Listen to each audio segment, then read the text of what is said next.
tratado de hacer o de preparar con la dirección de Dios una enseñanza que sea para ustedes informativa, pero que también provoque en nosotros un cambio hacia alinearnos con el Señor, ¿verdad? Como hijos de Dios tenemos que estar alineados con el Señor. Voy a hacer una exposición de algunas cosas.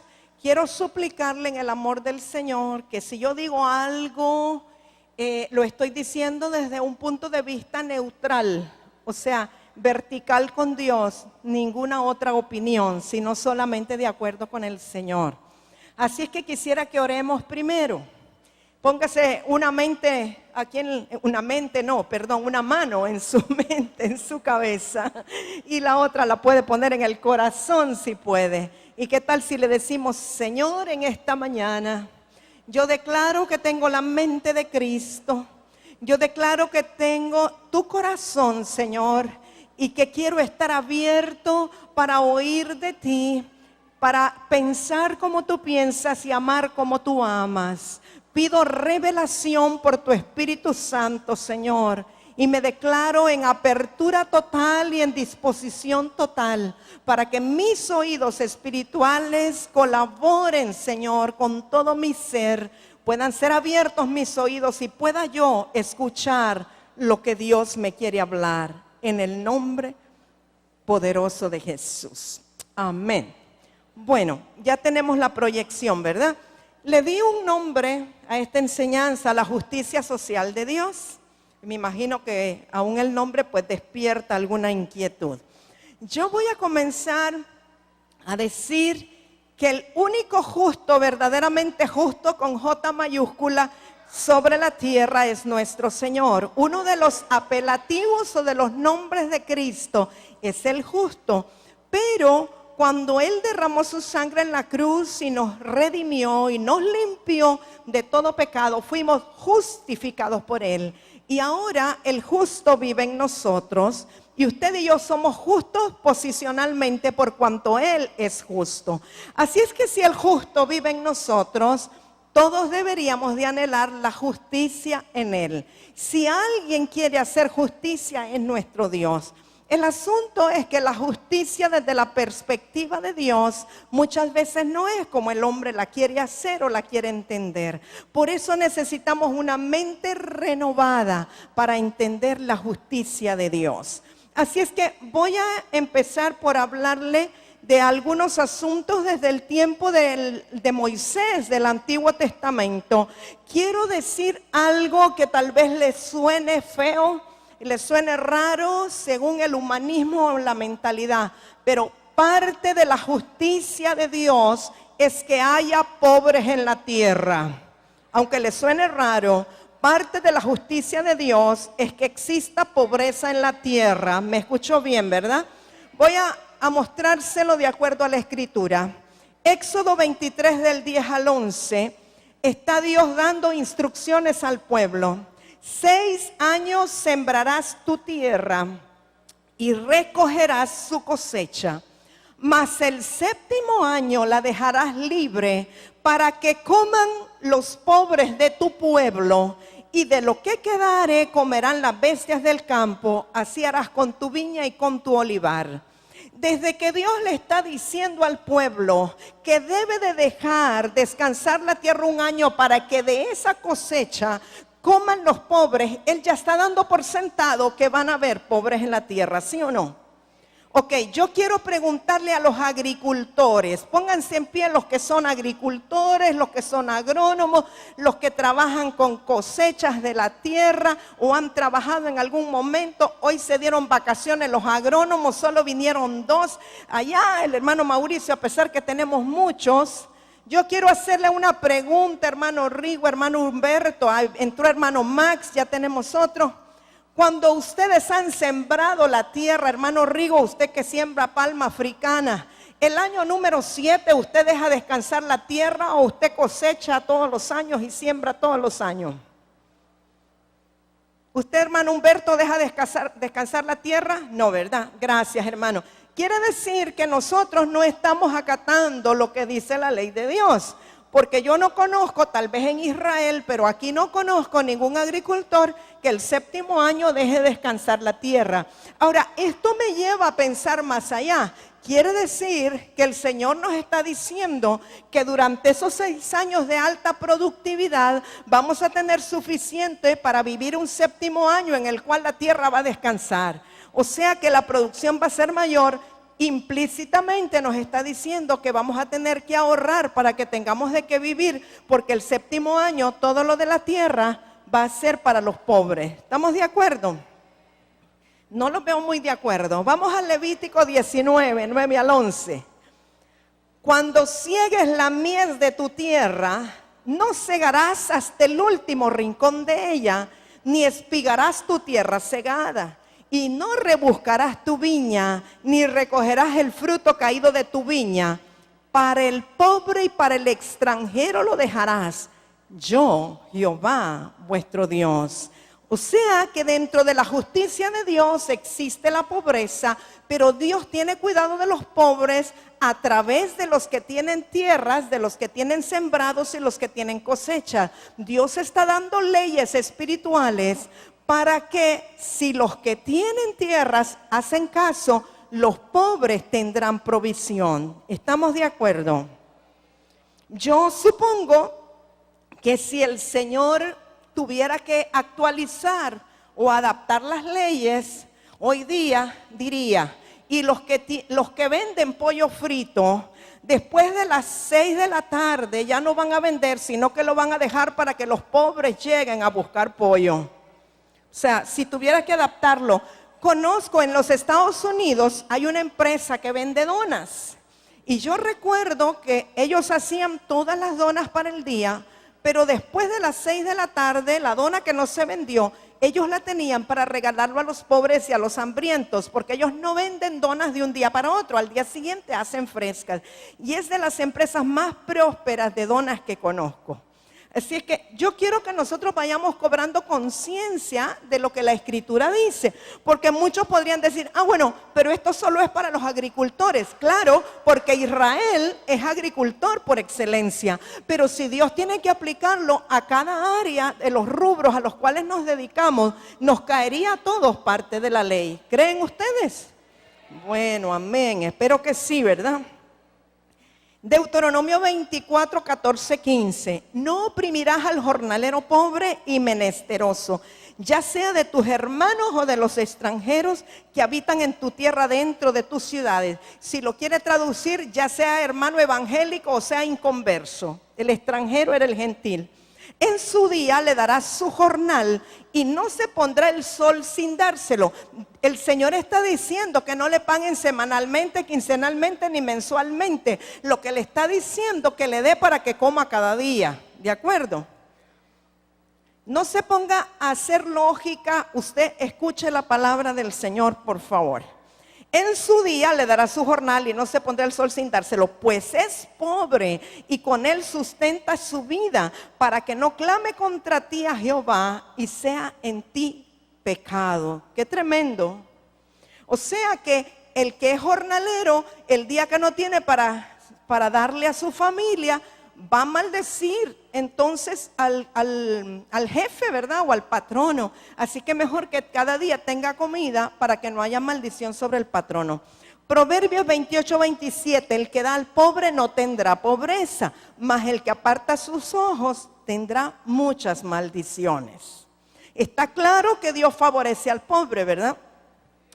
Ahora, algo interesante, cuando usted hace una fiesta, usted quiere invitar a sus amigos, usted quiere invitar a aquellos con los cuales puede hablar de los mismos términos, ¿verdad? A usted no se le va a ocurrir hacer una fiesta para los pobres. Hace como 3 o 2 años me quedé impresionado porque mi tía de Choluteca, Elinor de Pinel, estaba haciendo en diciembre una gran fiesta. Y yo pensé, bueno, es para la familia, es para todos. Y cuando pregunto, ella estaba haciendo una fiesta para todos los vecinos del barrio, lo que se llama la calle ancha. Ella hizo una fiesta en el patio de su casa para que llegaran toditos los vecinos sin preocuparse de qué afiliación política eran, de qué religión eran, si eran adultos, niños, pero para que todos llegaran a comer y a tener algo para ese fin de año. Y entonces me asombro cuando el Señor Jesús dice esto, y aunque puede tener una explicación o una revelación espiritual, hay un contexto que debemos de tomar en cuenta. Mas cuando haga banquetes, llama a los pobres, los mancos, los cojos y los ciegos, y serás ¿qué? Bienaventurado o bendecido, ¿verdad? O dichoso, porque ellos no te pueden recompensar, pero te será recompensado en la resurrección de los justos. Aquí yo aprendí algo indirectamente. Entendí que cuando a uno le recompensan en la tierra, ya no tiene la bendición de arriba. Si ya te pagaron aquí, ya no estés esperando la bendición de arriba. Pero cuando tú estás sembrando en alguien que sabes que no te puede devolver el favor o no te puede devolver materialmente, ten la seguridad que la bendición viene de arriba. Ahora yo quiero preguntarles, amados, ¿cuántos de ustedes han hecho fiestas y banquetes para que vayan a comer los pobres, los menesterosos, los que piden en la calle, los cojos? Levánteme la mano si alguien lo ha hecho. No lo hemos hecho, ¿verdad? O sea, ninguno de nosotros lo hemos hecho. O sea que realmente no estamos viviendo la palabra del Señor. Estas son leyes eternas y de hecho esto lo dijo Jesús en el Nuevo Pacto. No podemos decir, no, es que aquello era del Antiguo Testamento, pero esto es del Nuevo Pacto. Y usted sabe, cuando Jesús está listo ya para la sepultura, María de Betania agarra todos sus ahorros, va y compra un frasco de perfume de nardo puro, lo derrama en la cabeza del maestro y empiezan los discípulos a incomodarse porque esta mujer ha gastado mucho dinero en venir a ungir al maestro. Y le voy a leer lo que Jesús dijo. Sé que tiene un contexto espiritual más profundo. Lo único que quiero remarcar que dentro de la justicia de Dios, también Jesús ratificó que siempre tendremos pobres en la tierra. Dice Mateo 26, 9 al 11. Porque esto podía haberse vendido a gran precio y haberse dado a los pobres. Ellos se están poniendo como que fueran muy caritativos, ¿verdad? Y entendiéndolo, Jesús les dijo, ¿por qué molestáis a esta mujer? Pues ha hecho conmigo una buena obra, porque siempre tendréis pobres con vosotros, pero a mí no siempre me tendréis. Ahora, fíjese cómo lo dijo Jesús. Siempre tendréis pobres con vosotros. No dijo allá afuera, dijo con ustedes. O sea que ratificando, parte de la justicia de Dios es que haya pobres en la tierra con nosotros, para que los que no sean pobres tengan la oportunidad de hacer justicia y de sustentar a los que son pobres. ¿Me escuchan? O sea que el deseo de Dios es que todos siempre tengan la oportunidad de dar a alguien que tenga menos que ellos. ¿Cuántos aquí creen que por muy mal que estén, siempre hay alguien que tiene menos que ustedes? Por muy difícil que estemos pasando, siempre hay alguien que necesita de algo que nosotros podemos dar.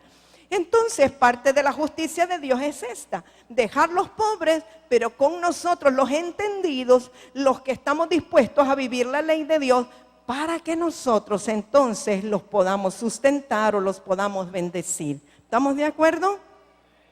Bueno, yo estoy de acuerdo que la salvación no es por obras, ¿verdad? Pero cuando somos justificados, hacemos las obras que han sido preparadas de antemano. Fíjese lo que dijo Jesús acerca del gobierno de las naciones. Aquí voy a empezar a hablar de gobierno, porque lamentablemente no podemos separar lo que es poder y gobierno de lo que es economía. Últimamente están tan ligados que la gente busca tener el poder para manejar la economía, ¿sí o no? Porque el sistema se corrompió tanto que el que tiene el dinero tiene el poder. Y por eso muchos buscan el poder para manejar el dinero. Entonces miren lo que el Señor Jesús dijo acerca del gobierno de las naciones. Mateo 20, 25 al 28. Entonces Jesús llamándolos dijo: sabéis que los gobernantes de las naciones se enseñorean de ellas. O sea, ya era un hecho. Sabéis, ya está el imperio romano, ya se sabe. Y los que son grandes ejercen sobre ellas potestad. Más entre vosotros, apóstoles, más entre vosotros, hijos de Dios, no será así, al menos no debería ser así, sino que el que quiera hacerse grande entre vosotros será vuestro servidor, y el que quiera ser el primero entre vosotros será vuestro siervo.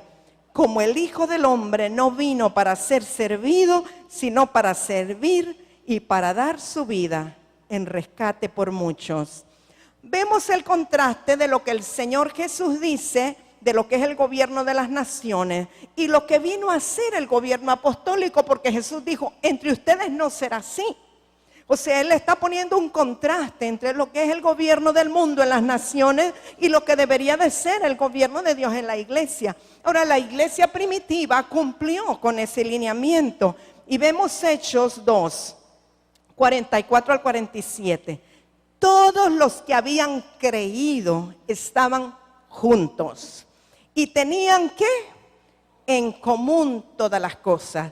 De allí viene la palabra comunismo, de tener en común todas las cosas. Sin Cristo el comunismo es una utopía y una irrealidad. Ahora, este era un verdadero comunismo del punto de vista de Dios. No estoy hablando de marxismo, estoy hablando de tener en común todas las cosas. Y vendían sus propiedades y sus bienes y lo repartían a todos según la necesidad de cada uno.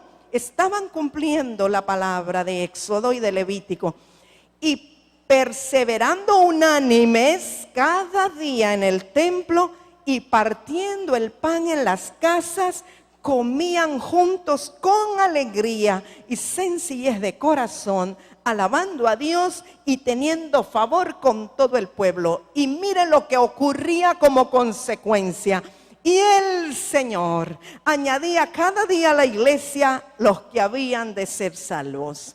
Nosotros queremos muchas veces que el Espíritu Santo añada a los que van a ser salvos a la iglesia, pero no permanecemos juntos cada día en el templo en oración, pero no tenemos en común todas las cosas, pero no comemos todos con sencillez de corazón. Entonces, si esto no se da, no podemos esperar que el Espíritu Santo añada cada día a los que han de ser salvos. ¿Me explico?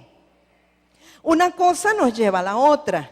Sigamos viendo lo que era el gobierno apostólico. Hechos 4:32. Y la multitud de los que habían creído era ¿qué? De un corazón y un alma, unánime. No había divisiones, no era que unos pensaban de una manera y otros de otra. Todos tenían el mismo sentir, el mismo corazón y la misma alma. Y ninguno decía ser suyo propio nada de lo que poseía, sino que tenían todas las cosas en común. No era que eran desposeídos, es que poseían cosas, pero nadie decía esto es mío, sino que cada cosa que poseían estaba al servicio de todos. Ese es un verdadero comunismo que solamente con el amor de Dios puede realizarse. No se me asuste. Hechos 4, 34 al 35. Así que no había entre ellos ningún necesitado. Ese era el gobierno apostólico. Quiere decir conmigo, no había ningún necesitado. ¡Wow! ¡Qué impresionante llegar a un punto en que no exista ningún necesitado porque todo ha sido suplido! Porque todos los que poseían heredades o casas las vendían y traían el precio de lo vendido y lo ponían a los pies de los apóstoles y se repartía cada uno según su necesidad. O sea que la responsabilidad primaria de los apóstoles era ver que no hubiera ningún necesitado. O sea que la gente sabía que los apóstoles eran íntegros y con mucha libertad traían todos los millones o miles o lo que fuera, traducido a hoy día, cuando vendían las propiedades les decía, aquí está, porque ellos sabían que los apóstoles lo iban a usar para repartir, para que no hubiera ningún necesitado en la casa. Ese era el gobierno apostólico de acuerdo al corazón de Dios. Sí, amado, se alegra. No los veo muy convencidos. Ok, yo quiero resumirle cómo es el gobierno de Dios, antes de entrar al gobierno de los hombres. El gobierno de Dios es completamente teocrático. ¿Qué quiere decir? Dios es el que ordena, nosotros solo obedecemos. Teocrático, teos Dios y kratos gobierno. Dios es soberano, sus hijos solamente obedecen. Dios unge a personas para que ejerzan autoridad sobre la tierra. Para eso ungió apóstoles, profetas, evangelistas, pastores y maestros. Todo es del Señor y nosotros somos sus mayordomos para repartir como Dios diga que debemos hacerlo. Ahora, Dios desea la prosperidad integral, espiritual y material de los hombres. Dios desea que no haya necesitados dentro del reino de la casa del Señor. Y una cosa importante es que los hijos de Dios deben bendecir a los pobres. ¿Estamos claros con todos estos principios? ¿Estamos de acuerdo que este es el gobierno de Dios? Muy bien. Así es que hasta aquí ha sido espiritual. Vamos a ver de aquí en adelante, pero es necesario saberlo. Hoy día se habla de democracia. Ahora, la democracia tiene que ver con que es el pueblo el que gobierna. Esto automáticamente descarta la teocracia. La democracia está opuesta a la teocracia, porque si Dios gobierna no puede gobernar el pueblo, y cuando el pueblo gobierna, Dios no gobierna. Entonces, ¿de dónde viene ese concepto de democracia? De los griegos. Ellos establecieron una forma directa de gobierno allá en Atenas, en aquel tiempo de Pablo. Los hombres adultos se reunían para discutir diferentes temas y votaban levantando las manos. De ahí viene esa costumbre, cuando está en una sesión, a ver cuántos están de acuerdo, levanten la mano. Viene de Grecia. Eso no es la manera de Dios. Eso viene de Grecia. Pero fíjese que ni los esclavos ni las mujeres tenían derecho a levantar la mano o a votar. Solo eran los varones adultos. Para que usted sepa de dónde proviene el concepto original de democracia. ¿Vamos bien hasta ahí? Muy bien. Después de la democracia, que eso fue desde Atenas, pero no se había legalizado todavía, sobre una manera, una forma. Quiero hablarle un poquito nada más del feudalismo. Le dije que no podemos separar poder de sistemas económicos. Llega un momento en que se junta lo que es política con economía y se convierte en ideología. Entonces va a haber algunas cosas aquí que se conjugan. El feudalismo, esto fue en el tiempo medieval, y aquí empezó lo que se llamaba derecho de la propiedad. No es lo mismo que el gobierno apostólico, donde nada decía ser suyo nada, ¿verdad? Todo era de todos. Pero en el tiempo del feudalismo comenzó a que yo soy dueño de esto, esta es mi propiedad. Empezaron lo que son cartas de venta, documentos. Y en el feudalismo, tanto el señor feudal como los siervos del feudal podían tener propiedades privadas a su nombre. La diferencia era que los siervos no podían abandonar la propiedad sin la autorización del feudal. Y en esta época todavía decían que existía un orden económico natural de origen divino. Todavía reconocían que eso era así, de una manera natural. Sin embargo, ellos fueron los que crearon la teoría de la remuneración. Es decir, si usted trabaja, le dan dinero por el trabajo. Sin embargo, en la Biblia dice que el obrero es digno de su salario. Pero aquí ellos comenzaron a poner precio. O sea, que se le va a remunerar de tal o cual manera. Ellos, los del feudalismo, fueron que empezaron con el tema del salario y el precio que se pone por el trabajo. Y esto que ellos hicieron fue muy importante para el liberalismo económico. Veamos qué era el liberalismo económico. Los individuos fueron impulsados en su producción económica porque ellos podían obtener un beneficio propio. Entonces fue cuando la gente se empezó a ser muy trabajadora, porque todo lo que trabajaban, el beneficio era privado, era para cada uno de ellos, ya no era para el común, sino que era personal. Aquí ya hay derecho de propiedad sobre los bienes de producción. Y hay libertad, por eso se llama el liberalismo. Hay libertad absoluta en el campo económico. Hay libertad para competir con otros que producen. Hay libertad de producir lo que quieran hacer. Hay libertad de comerciar con quienes ellos quieran y poner el precio que quieran. Hay libertad de trabajo. Si quieren trabajan y si no, no. Y escogen en qué quieren trabajar. Hay libertad de mercado y hay libertad de consumo. Yo consumo lo que quiero, compro lo que quiero si es que tengo dinero para comprarlo. ¿Me explico? Eso se llama liberalismo económico. Ya nos vamos alejando de lo que eran los principios en la iglesia primitiva. Ahora, después del liberalismo económico se presenta lo que llamamos como capitalismo.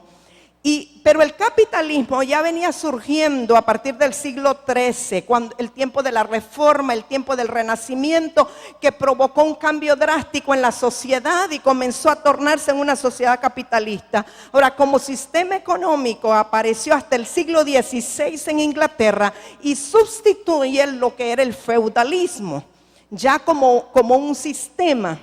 Aparecen los modernos estados nacionales. Hasta aquí no existían los estados. Luego viene el Estado de Derecho como sistema político. Recuerde, hay sistema político y hay ideología.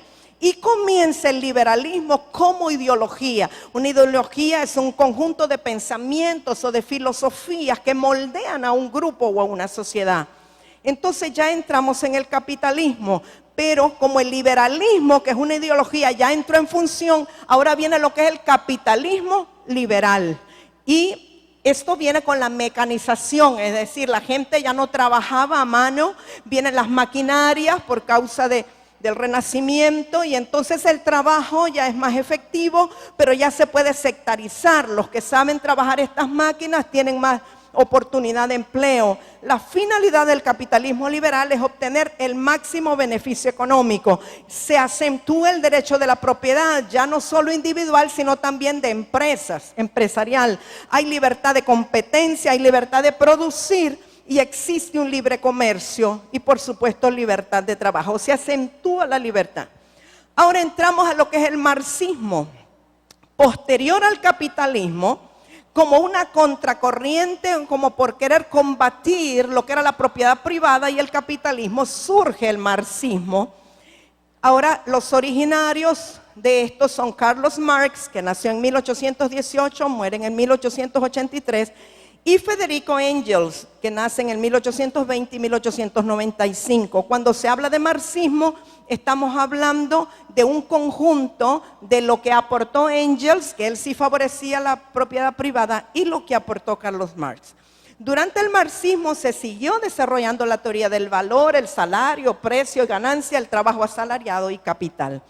Ahora, el asunto que el marxismo no solo es una doctrina económica, sino que implica aspectos filosóficos, sociales y también políticos. Va más allá de la economía. Le menciono el comunismo porque el comunismo muchas veces se ha confundido con el marxismo-leninismo. Por cuestiones históricas se le llama comunismo a lo que fue la corriente marxista-leninista, que ya la vamos a ver. Ahora, el comunismo es un movimiento político. Sus principales objetivos, el establecimiento de una sociedad que no tenga clases sociales, que todos sean lo mismo, que no haya unos superiores a otros, ni clases sociales ni económicas. Otra de las bases de ellos es la abolición de la propiedad privada, es decir, que nadie tenga nada que le pertenece, o sea que contrarresta al capitalismo. Y uno de los objetivos del comunismo es llevar a la clase trabajadora al poder. Pero esto lo que ocurre es que lleva a la abolición del Estado, porque si la clase trabajadora asume las funciones de poder, entonces se elimina el Estado. ¿Estamos claros hasta ahí? Si no, yo le presto después la presentación para que usted lo examine un poco mejor. Ahora, el comunismo como tal, como ideología, como doctrina, es muy abstracto, tiene una gran gama de interpretaciones. Hay interpretaciones teóricas, prácticas, también cuestiones políticas, históricas y económicas, pero se destacan entre esta gama dos muy importantes, el socialismo y el anarquismo. Las dos son parte del comunismo. Tanto el socialismo como el anarquismo, las dos son corrientes comunistas y se agrupan dentro de lo que se conoce como el pensamiento socialista en general. El anarquismo quiere decir sin amo, que no tiene autoridad. que no tiene dueño, no tiene quien lo mande. Es una doctrina y es un movimiento radical que promueve la anarquía, es decir, la autonomía de cada individuo. Yo soy como soy y no me someto a nadie, a mí nadie me manda, no tengo leyes, yo hago lo que quiero. Esa es la anarquía. Ahora, la anarquía puede ser por parte de un grupo, no necesariamente de un individuo. Ahora, anarquismo es contrario al gobierno o a la autoridad y por lo tanto contrario al Estado. Promueve el autogobierno de personas y asociaciones. Y son ejemplo de ello el nazismo y el fascismo. Fueron corrientes comunistas pero anarquistas. Fue un grupo que querían controlar todas las cosas. No hay tiempo de meternos en todo esto. Yo solo le quiero dar un panorama así somero para que usted entienda dónde estamos parados. Ahora, el socialismo marxista se opone tanto al capitalismo, que ya lo dijimos, como también a las clases sociales. El socialismo piensa que la explotación de los trabajadores, a la cual llama clase obrera, por los capitalistas, a lo cual llama burguesía, se puede superar a través de la lucha de clases para que ya no existan clases. El socialismo busca el gobierno de todo por parte de todos. La práctica del socialismo se inspiró, como le dije, en la obra de Marx, pero realmente fue con Lenin con quien se materializó lo que se llamó después el socialismo real. Karl Marx solo estaba poniendo idea, filosofía, pero Lenin lo trajo en práctica y por eso se le llamó el socialismo real. Ahora, Marx creyó firmemente que el socialismo y el comunismo deberían de estar precedidos por un proceso de dictatorial, que era un requisito para poder abolir las clases sociales. Según ellos, al ejercer una dictadura, ya no iba a haber esos estratos sociales. La primera vez que el socialismo triunfó fue en Rusia, en 1917.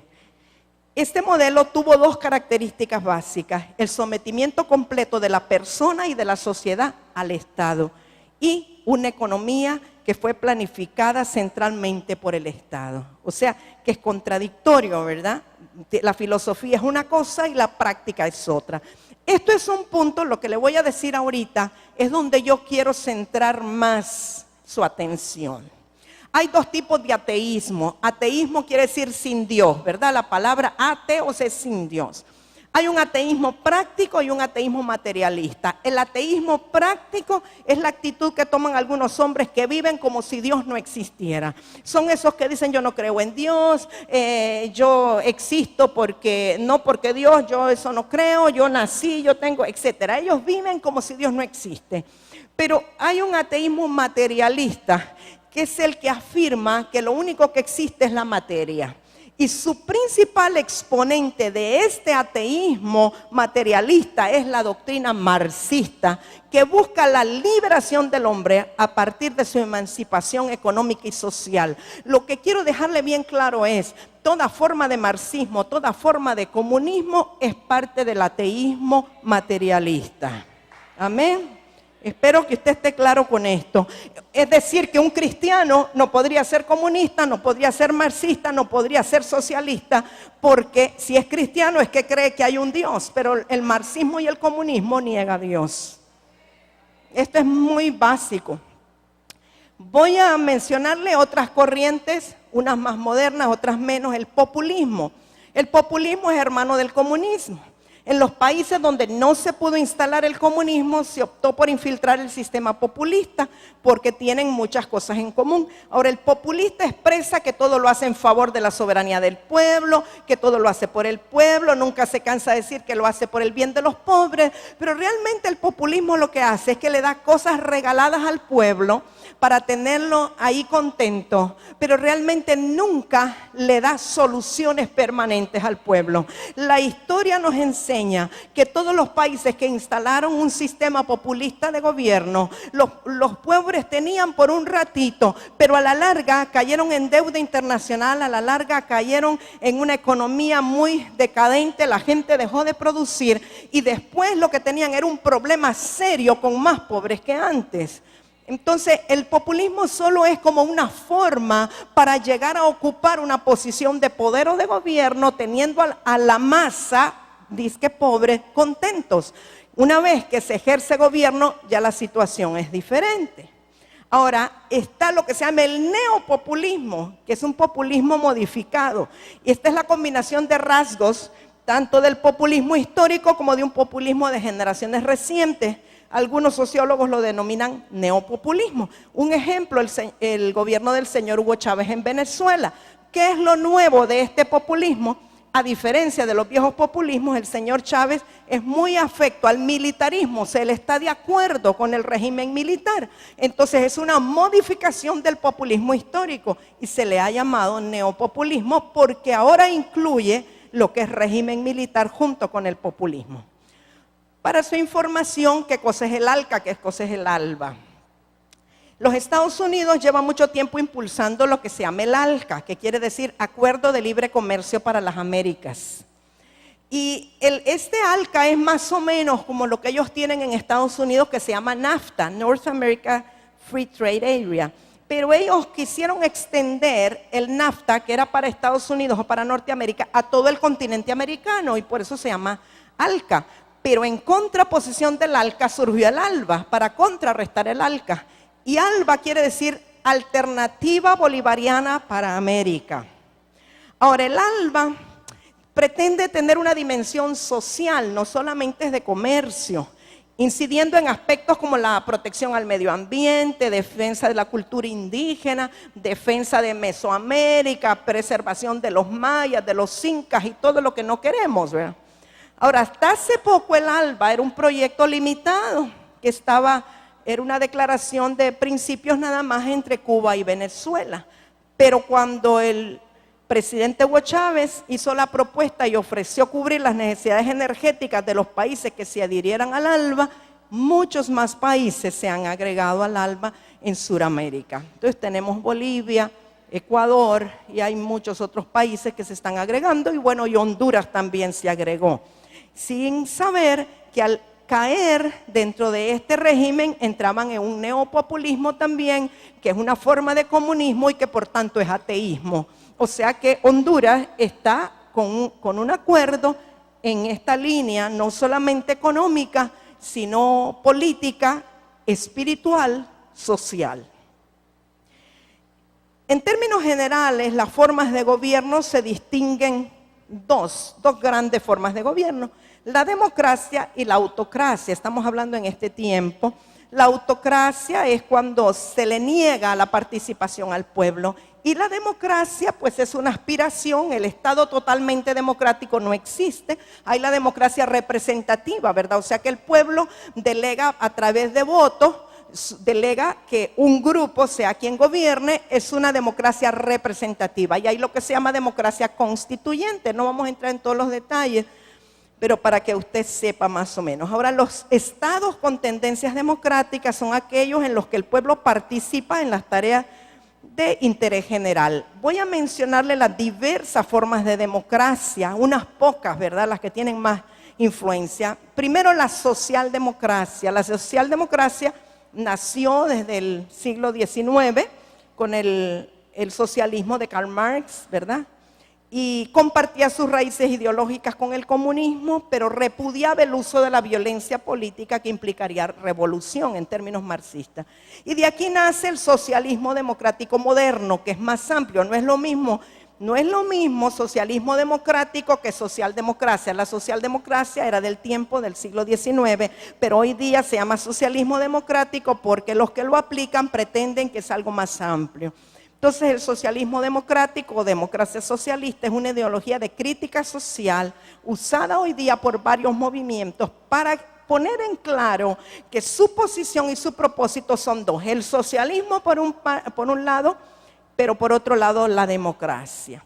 Y ellos lo que tratan de hacer es abogar por una transición pacífica de la economía capitalista de la mayoría de los pueblos hacia el socialismo, pero ellos dicen que pueden hacerlo usando canales políticos de democracias libres, a lo cual se llama parlamentarismo, o el parlamento, o la aprobación del parlamento. Otra manera de democracia es el capitalismo democrático. Ahora, como ideología, describe el sistema económico capitalista, pero está muy vinculado al sistema político democrático. O sea que aquí tenemos mezcla de lo que es sistemas políticos y de lo que es sistemas económicos, formando ideologías. Ahora, el capitalismo democrático está basado en una fusión de la economía de mercado, que se basa en incentivos económicos por el libre mercado, una política democrática, pero hay un sistema religioso, moral y cultural liberal. Es decir, cada quien puede tener libertad de culto, puede ejercer la cultura que quiere. Ahora, la democracia actual existe para que la gente viva en comunidad, resultando beneficioso para todos. Siguen existiendo formas de democracia directa, no solo representativa, tales como el referendo, la petición, el plebiscito y las propuestas. Seguramente en estos días usted ha oído hablar mucho del plebiscito y también del referendo, ¿verdad? Quiero dejarle una conclusión. Toda forma de comunismo, socialismo, populismo está vinculada con el ateísmo. Esto yo quiero que a usted le quede muy claro. Aunque estos sistemas políticos, todos ellos, pretenden resolver las necesidades de los pobres, el mecanismo es incorrecto. Solo el amor de Dios puede transformar la mente y el corazón del hombre. Para amar verdaderamente al necesitado, solo Dios ejerce justicia perfecta. Yo quiero, mis amados, en este día, bendito sea el Señor, que nosotros como iglesia entendamos que todo lo que está ocurriendo en nuestra nación es una sacudida de parte de Dios para que la iglesia abra sus ojos. Para que nosotros como iglesia del reino nos demos cuenta que hemos fallado. Nos demos cuenta que hay cosas que no hemos hecho de acuerdo a la palabra del Señor. Que como iglesia sepamos que necesitamos dar un giro, amados. Que no son los sistemas económicos, no son los sistemas políticos los que van a resolver el problema de la humanidad. La autoridad la tiene la iglesia. Nosotros podemos establecer el gobierno de Dios en la tierra, el gobierno a la manera de Dios. Que se han cometido injusticias, sí, estoy de acuerdo. Que no ha habido justicia social, sí, estoy de acuerdo. Pero nosotros, los entendidos, los que conocemos la Biblia, somos los llamados a aplicarlo y a enseñarlo. Tenemos que aplicarlo primero nosotros en nuestra vida. No podemos ser ejemplo a otros si nosotros no lo vivimos. Yo quiero que usted, en la medida de lo posible, obtenga este cassette o este DVD, este audio. Si quiere la presentación PowerPoint, se lo pide a Rebeca, por favor. Revise allí las escrituras bíblicas, identifíquese con el Señor, mire lo que Dios quiere, cuál es el deseo del corazón de Dios desde el principio. Pregúntese como iglesia, pregúntese como individuo, ¿cómo estoy actuando yo de acuerdo a los principios bíblicos? ¿Estoy viviendo yo de acuerdo al deseo del corazón de Dios para ejercer justicia social en la tierra? Dios no se opone a que usted sea prosperado. Dios no se opone a que tengamos bienes materiales, pero Dios quiere que seamos conscientes de la necesidad de los demás. Dios quiere que sembremos, Dios quiere que demos, Dios quiere que estemos pendientes, que no oprimamos a los empleados. Si Dios te da una empresa, debes dar los mejores salarios, debes darle los mejores dividendos, debes darle las mejores prebendas, debes de hacer comidas para tus empleados, debes de hacer lo que la Biblia dice, porque cuando el pueblo está contento y está recibiendo lo que necesita, no habrá reacciones ni estarán buscando otros mecanismos para salir de su condición. O sea que lo que ocurre en la nación, los responsables somos la iglesia. Quiero que entendamos esto. El responsable no es fulano de tal, no es para criticar a la gente. La iglesia, no hemos actuado como debíamos, no hemos orado como debíamos, no hemos accionado de la manera de Dios. Y es tiempo que nosotros como iglesia tomemos una decisión. Pase lo que pase, Señor, yo me dispongo a vivir tu palabra. Pase lo que pase, Señor, he entendido que he hecho mal y estoy determinado a cambiar.